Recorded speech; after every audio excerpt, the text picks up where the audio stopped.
For the past 6 years, Ian Elliott has been at the very centre of the Irish Catholic Church's response to the clerical sexual abuse crisis which has engulfed it. As founding CEO of the Church's Office for Safeguarding Children in the Catholic Church, he developed and put in place a system of standards and public reporting that has brought to bear unparalleled transparency and consistency in the way the Irish Church deals with sexual abuse. His job, until his retirement early this year, has been to implement uniform child protection guidelines and to report publicly on how the Church, at all different levels, measures up against them. The impact of the glare of public scrutiny has been revolutionary. Welcome, Ian, and can I first ask, how and why was the office set up? Well, the office was set up back in 2006. I came in July 2007. That's really when the National Board began its operations. And it was set up at a time, as you say, of considerable public scrutiny, really, into the affairs of the Church. There was a lot of anger around at that time, a real sense that the Church had failed, Church leaders had failed in terms of managing the issue of clerical abuse in an appropriate way.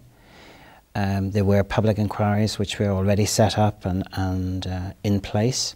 So it was a time of some concern, to say the least, and in essence the board was set up as a response to that situation and was given a very specific remit by the three sponsoring bodies, the Irish Episcopal Conference, Conference of Religious of Ireland, and the Irish Missionary Union, which was to provide advice and guidance on child abuse cases, but also to comment on policy formation and introduce a system, an effective system for monitoring practice across the Church.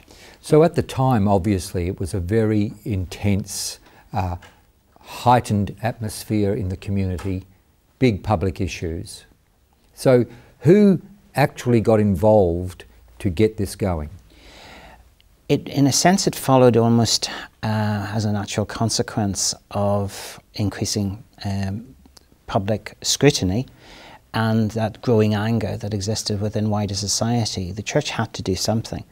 And what it came up with was essentially the creation of an independent body, the National Board, which is a private company, entirely funded by the Church but independent of the Church, and gave to that body a very specific remit, and probably what set it apart from anything that had occurred previously was the remit to monitor practice across the Church. And that was a very innovative development, which proved to be also a very successful development through time for us. Tell us, what sort of problems did you face?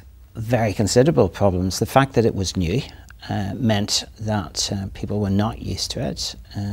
The Catholic Church, you know, when I came into post, I knew very little really about the structure of the Catholic Church, and I had thought of the Catholic Church really as being one monolithic organisation and with very clear decision-making processes in place. And in fact, what I found was that it's a very diverse organisation. It's really one communion as opposed to one church, with a large number of different church authorities that are all in ministry in the island of Ireland, a total of 188 in all, 26 dioceses and 162 religious orders, congregations and missionary societies. And they're all independent, they're all separate, they share the same territory, but there's no coherent, coordinated strategy, if you like, that was in place at that time in terms of how to respond to the clerical abuse issue. And what we tried to do was get them all onto the same page, really, achieve some degree of coherence and a commitment on all of their parts to sign up to a national strategy, a national approach, so that we would have confidence in there being one consistent, uniform response to the issues of this nature whenever they occurred, regardless of where they occurred within the Church. So what was the impact? I mean, the vision's clear and the intent's clear. What was the impact? Oh, there was a lot of anxiety. There was a lot of uncertainty, because again, the process of review is not necessarily a comfortable process. There was a fair amount of anxiety around amongst those who were involved in leadership in the church with regard to, you know, what have we done here? What have we created? What have we put in place? And it was very testing. It was very challenging. There were vested interests that essentially tried to make it difficult, really, to progress that process of internal review. But eventually, through, you know, robust argument and discussion, we got there, and we got it accepted. We got it agreed, terms of reference for a comprehensive review of all safeguarding practice across all of the church authorities in Ireland. We got that accepted, and we got a methodology agreed, which was a credible methodology with independent verification and validation, and we went forward with it. So how long did that process take you, and who were the interests that got on board or struggled to get on board? It was probably about 14 months in total before we actually engaged with the first reviews. There was a lot of concern because we wanted a principled approach, and the two key principles for us were transparency and accountability. There had to be transparency. There had to be a situation where people could see clearly essentially what we were doing, and that we were doing what we said we would do, and we were doing it fairly, in a just but objective way, in a robust way. And the accountability was also important in that if we brought any matters to light that were not right, there had to be a commitment to address those and change those. Now, that process wasn't one that many in the church were used to. A lot of the decision-making processes that occurred within the church took place behind closed doors. It wasn't a situation where they were welcoming review, welcoming, if you like, scrutiny from even the lay faithful within the church. And obviously that's what we wanted to achieve. So that concerned a lot of people, and it was hard for them to get their head around that. Obviously the process of review would have examined how decisions were made in the past, and on occasions it was certainly the case in Ireland that a lot or some of the advice that had been received by the ordinaries in their decision making with regard to these issues was not particularly good advice, and clearly that caused a degree of anxiety for those people who had given that advice in the first place. But it was necessary. I mean, the process was not one of seeking to blame anybody. It was essentially trying to address issues and to create and put in place the best possible practice that we could. Ian, how does a review actually happen? What does it involve? What do you do? And what do the church agencies need to do? The methodology that we devised involves the field workers, myself and one or two others, actually being on site, going to the church authority, reading the documentation, all relevant documentation in relation to the files, and interviewing individuals on site. It differs from other approaches which have taken place in other parts of the world in that it's all the information is gathered firsthand by us and is analysed on site to a very great degree. And we also have a reference group which I created, which is headed by a leading academic and two other independent people who I report to and who interrogate me with regards to ensuring that that methodology is complied with in a fair and just way, and that the content of the report that we produce hits the mark in terms of providing concrete information on the quality of safeguarding practice within that review, that individual church authority. And you operate on the fact that the church agencies and the church authority have already got in place the records and the data. Well, that's a very interesting question, because we find that we had a variety of experiences with regards to recording, and indeed one of the positive consequences of the review process, it allows us to look at what the reality of practice is, And so we realised that, well, there are no national standards for recording. People were approaching it in different ways. We needed to create those national standards, a uniform approach to file creation, and also educate people with regard to how you record, what you're meant to record. What in reality people were doing was to some extent keeping a diary. They never expected anything that they wrote down to be read by anybody else. It was their notes, their material. And obviously that had to be changed, and clearly the process of public scrutiny changed that very dramatically, because suddenly they were going in front of a judge, and a judge was scrutinising what had been committed to paper. And so the quality of that had to be dramatically changed, and we did that through introducing national standards in relation to recording. And one of the big spin-offs was organisational cultural change, I suppose. Massive, yes.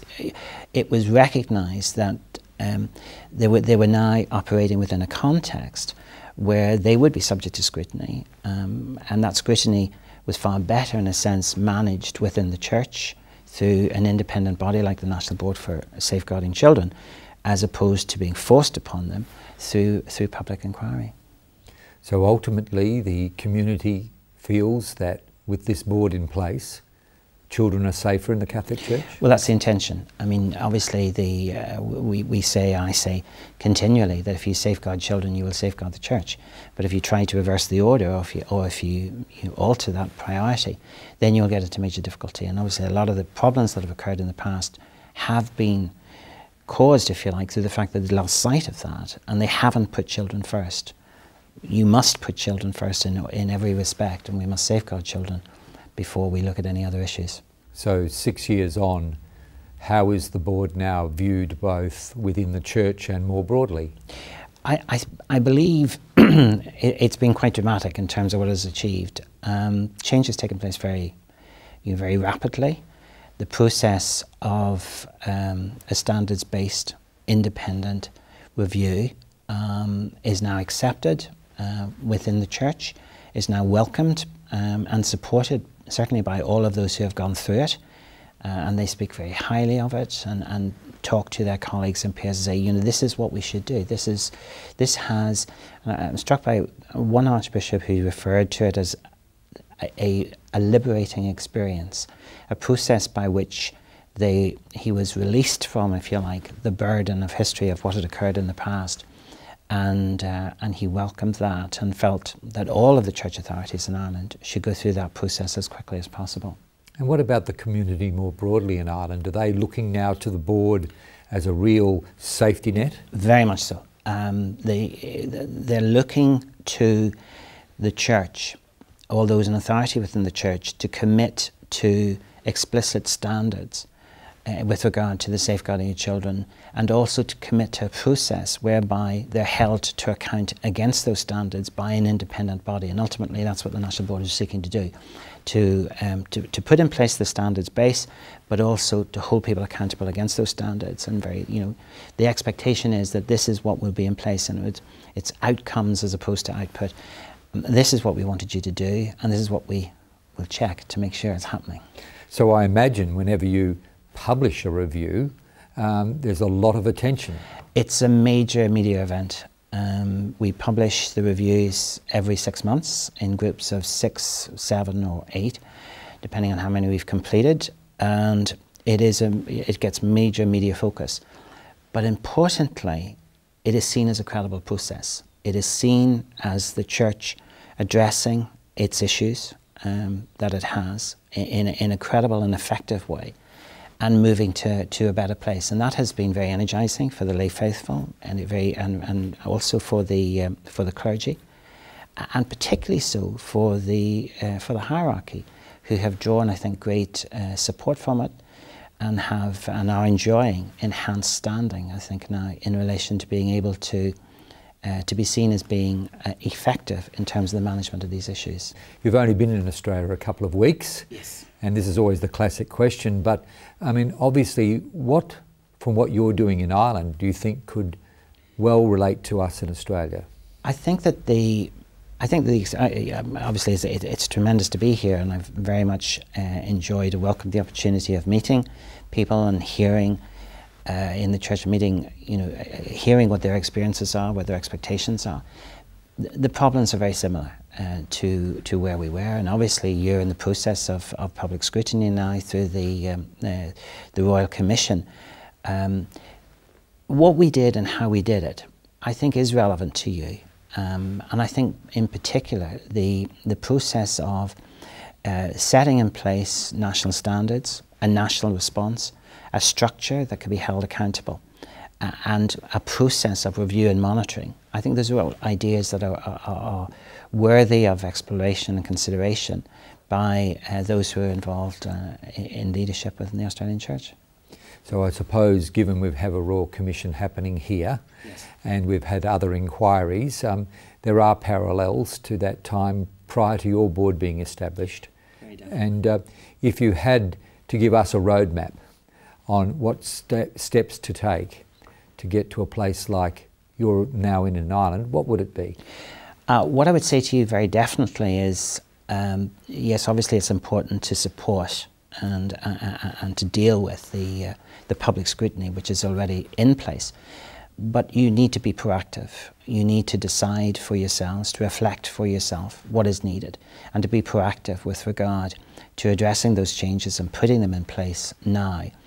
If you simply wait for that process of public scrutiny to be completed, then and adopt a purely reactive response, it is going to be harder for you, and it's also a less credible response to make, in a sense, than because ultimately, if you know, through the introductory review process in Ireland and the way we roll that out, you know, to a very great degree, we covered the ground for any additional public scrutiny. We were addressing the questions of who knew what, when, and what did they do about it.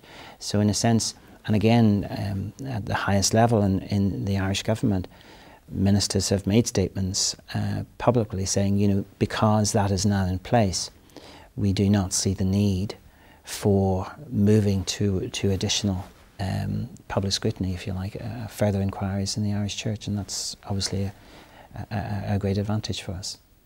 So the church leadership in Ireland, its perspective now and its whole appreciation of the board clearly has changed. What were the two markers for you? I think there are a number. Yes, and I think there's an appreciation as well that the reviews are not an event but a process. So they're part of the fabric, the life of the church on an ongoing basis, and ultimately what we're looking to achieve is continuous improvement. And that means that not only have you got to have the best standards in place, but you've got to have and accept that there needs to be a process for examining your performance in relation to how you have met those standards and considering ways in which that can be improved on in the future.